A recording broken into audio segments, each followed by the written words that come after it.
Guilty or not guilty?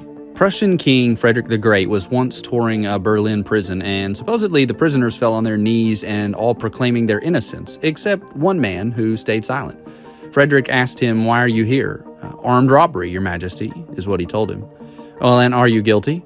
The man said, "Yes, indeed, Your Majesty, I deserve my punishment."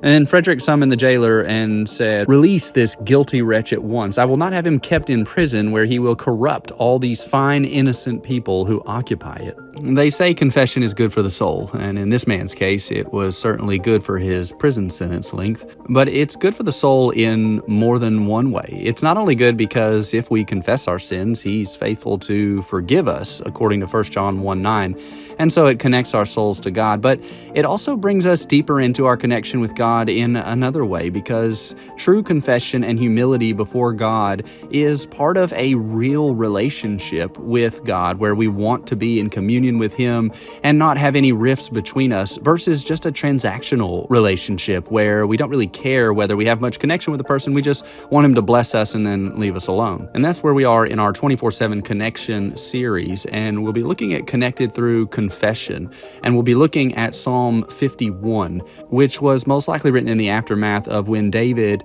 confessed his sins about Bathsheba to Nathan the prophet and to God. What can we learn from him? Well, this Sunday at Barley Woods, we're going to talk more about it. Hope to see you there.